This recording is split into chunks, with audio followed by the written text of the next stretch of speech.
ভাই, এই বোন বলছে যে যদি আপনি এই শেষ প্রশ্নের জবাব দেন তিনি শাহাদা পাঠ করবেন।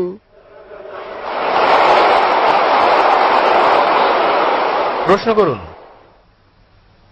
এখানে এই প্রশ্নটি হচ্ছে, আমি পড়েছি এটি এক নাস্তিকের লেখা, যাতে বলা হয়েছে এরকম, যখন আল্লাহ স্বর্গের উদ্যান সৃষ্টি করলেন তিনি সেখানে আদম ও ঈভকে পাঠালেন এবং কিন্তু তাদের নিয়ম ভঙ্গ করার কারণে তারা সেখানে যে ফলটি ছিল, আমি ফলটি চিনি না, যা নিষিদ্ধ ছিল, তাদেরকে উদ্যান থেকে বের করে দেয়া হয়, তাদেরকে বাগানের বাইরে নিক্ষেপ করা হয় এবং যে কারণে বলা হয়ে থাকে এরকম যে আপনাকে দৈনন্দিন রুজির জন্য কাজ করতে হয়, আপনার কাজ করার প্রয়োজন হয় এবং তাহলেই আপনার দৈনন্দিন রুজি উপার্জন হবে।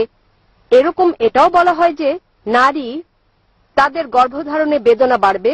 এটা এখন পর্যন্ত একই ঘটনা ঘটছে। আমাদের কঠোর পরিশ্রম করতে হবে, আমাদের সংগ্রাম করতে হবে, দৈনন্দিন রুজির জন্য আমাদের প্রয়োজনীয় সবকিছু করতে হবে। এবং একই জিনিস নারীর ক্ষেত্রেও, যেমন তারা গর্ভধারণে মারা যাচ্ছে যদি তাদের বেদনা বৃদ্ধি পায়। কেন তাহলে আল্লাহ নিজেই তাদেরকে এত নির্মম কষ্ট দিয়ে যাচ্ছেন? আজ পর্যন্ত তারা একই রকম শাস্তি পাচ্ছে। অন্য মানুষকে ক্ষমা করার একটা দৃষ্টান্ত এটা কিভাবে হতে পারে যখন আল্লাহ নিজেই ক্ষমা করেননি অথবা আমাকে সঠিক পথে চালাননি? বোন অত্যন্ত সুন্দর একটা প্রশ্ন করেছেন। তিনি ঠিকই বলেছেন যে বোন আপনি যা উল্লেখ করেছেন এটা আছে বাইবেলে, আপনি যা বলেছেন তা উল্লেখ আছে বাইবেলে। আদম ও ঈভ আল্লাহ তাদের প্রতি সন্তুষ্ট থাকুন, যখন তারা স্বর্গের বাগানে ছিলেন তারা সর্বশক্তিমান ঈশ্বরের নির্দেশ অমান্য করেছিলেন, যা উল্লেখ আছে বাইবেলে, এবং এটা উল্লেখ আছে জেনেসিস অধ্যায় নম্বর 3 অনুচ্ছেদ 23-এ, যে সর্বশক্তিমান ঈশ্বর তাদেরকে শাস্তি দিলেন আর তিনি তাদেরকে বাগানের বাইরে নিক্ষেপ করলেন। এবং সর্বশক্তিমান ঈশ্বর বলেছেন জেনেসিস অধ্যায় 3 অনুচ্ছেদ 16-তে যে তোমরা নারীরা ঈশ্বরকে অমান্য করার কারণে তোমরা অনেক বেদনা সহ্য করে সন্তান জন্ম দেবে এবং তোমাদের আকাঙ্ক্ষা হবে স্বামীর কাছ থেকে তা পাওয়ার। তাই বাইবেল অনুযায়ী গর্ভধারণ নারীর জন্য একটি অভিশাপ। এখানে যার উদ্ধৃতি আপনি দিচ্ছেন তা হচ্ছে বাইবেল, এবং আমি আপনার সঙ্গে একমত যে কি করে ঈশ্বর ক্ষমা না করে পারেন। খ্রিস্ট ধর্মে সম্পূর্ণ দোষ বাইবেলে দেওয়া হচ্ছে নারীর উপর। ইভ ইভ ইভ আল্লাহ তার উপর সন্তুষ্ট থাকুন। আপনি পড়ে দেখবেন কোরআন এমন একটি জায়গাও নেই কোরআনে যেখানে দোষ কেবল ইভের উপরে দেওয়া হয়েছে। আদম ও ইভ উভয়কে সমানভাবে দোষী করা হয়েছে। আল্লাহ তাদের উপর সন্তুষ্ট থাকুন। যদি আপনি পড়েন কোরআন, এটা উল্লেখ আছে সূরা আরাফে অধ্যায় নম্বর 7 আয়াত নম্বর 19 থেকে 27 যে আদম ও ইভ আল্লাহ তাদের উপর সন্তুষ্ট থাকুন, তারা উভয়ই তারা ঈশ্বরকে অমান্য করেন, তারা উভয়ই অনুতপ্ত হন এবং উভয়কে ক্ষমা করা হয়েছে, তাদের সমানভাবে দোষারোপ করা হয়েছে। এমন একটা আয়াত নেই কোরআনে যেখানে কেবল ইভের উপর দোষ দেওয়া হয়েছে। আল্লাহ তার উপর সন্তুষ্ট থাকুন। কিন্তু কোরআনে সূরা তাহায় একটি আয়াত রয়েছে অধ্যায় নম্বর 20 আয়াত নম্বর 121-তে বলা হয়েছে যে আদম আলাইহিস সালাম তিনি ঈশ্বরকে অমান্য করেছেন। তাহলে একটি আয়াত রয়েছে যাতে কেবল আদম আলাইহিস সালামের কথা বলা হয়েছে।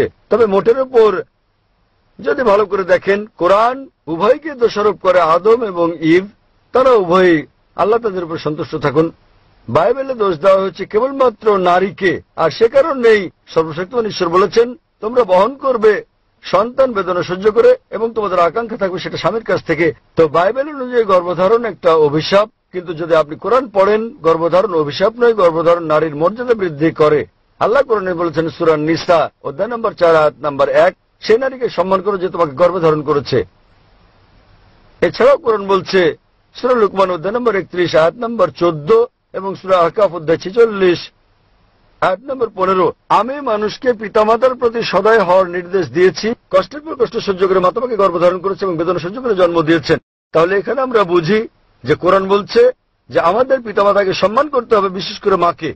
এবং আমাদের প্রিয় নবী মুহাম্মদ সাল্লাল্লাহু আলাইহি ওয়াসাল্লাম বলেছেন, এটা উল্লেখ আছে সহিহ বুখারীতে খণ্ড নম্বর 8 আদবের বই অধ্যায় নম্বর 2 হাদিস নম্বর 2 এক লোক আসলো মুহাম্মদ সাল্লাল্লাহু আলাইহি ওয়াসাল্লামের কাছে এবং তাকে জিজ্ঞেস করলো কে সবচেয়ে বেশি ভালোবাসা এবং সাহচর্য পাওয়ার যোগ্য এই পৃথিবীতে। নবী উত্তরে বললেন তোমার মা। লোকটি জিজ্ঞেস করলো তারপর কে? নবী আবার বললেন তোমার মা। লোকটি আবার জিজ্ঞেস করলো তারপর কে? নবী আবারও বললেন তোমার মা। তারপর লোকটি জিজ্ঞেস করলো তারপর কে? তখন চতুর্থবারের নবী বললেন যে তোমার বাবা। তার মানে 75% 3/4 ভালোবাসা ও সাহচর্য প্রাপ্য হচ্ছে তোমার মায়ের, 25%, 1/4 বাবার জন্য প্রাপ্য। সংক্ষেপে মা পাচ্ছেন গোল্ড মেডেল, তিনি পাচ্ছেন সিলভার মেডেল এবং ব্রোঞ্জ মেডেলটাও তিনি পাচ্ছেন। বাবাকে কেবল সান্ত্বনা পুরস্কার নিয়ে সন্তুষ্ট থাকতে হচ্ছে। তাহলে এই হচ্ছে ইসলামের শিক্ষা। ইসলামে গর্ভধারণ নারীর মর্যাদা বৃদ্ধি করে, এবং আমি আপনার সঙ্গে একমত। একবার সর্বশক্তিমান ঈশ্বর মানুষকে ক্ষমা করে দিয়ে কি করে তাদের শাস্তি বা শাস্তি দিতে পারেন? তাহলে এই হচ্ছে ইসলাম ও খ্রিস্ট ধর্মের মধ্যে পার্থক্য। বোন, আপনি কি এই উত্তরে সন্তুষ্ট? হ্যাঁ, অবশ্যই। তাহলে আপনি কি এখন ইসলাম গ্রহণ করতে চান? হ্যাঁ। আপনি কি বিশ্বাস করেন ঈশ্বর হচ্ছেন একজন? হ্যাঁ, বিশ্বাস করি। আপনি কি বিশ্বাস করেন যীশু খ্রিস্ট হলেন ঈশ্বর? না। আপনি কি বিশ্বাস করেন নবী মোহাম্মদ সাল্লাল্লাহু আলাইহি সাল্লাম সর্বশেষ ও চূড়ান্ত পয়গম্বর? হ্যাঁ, করি। কেউ কেউ আপনাকে ইসলাম ধর্ম গ্রহণ করতে বাধ্য করছে? না। আপনি স্বেচ্ছায় গ্রহণ করছেন ইসলাম? হ্যাঁ। নিজের মতে ইসলাম গ্রহণ করছেন আপনি? হ্যাঁ। কেউ আপনাকে ঘুষ টুস দিচ্ছে? না।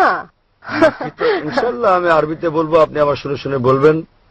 ওকে। আশহাদু আশহাদু আল্লাহ আল্লাহ ইলাহা ইলাহা ইল্লাল্লাহ ইল্লাল্লাহ ওয়া আশহাদু ওয়া আশহাদু আন্না আন্না মুহাম্মাদান মুহাম্মাদান আবদুহু আবদুহু ওয়া রাসূলুহু। ওয়া রাসূলুহু। আমি সাক্ষ্য দিচ্ছি,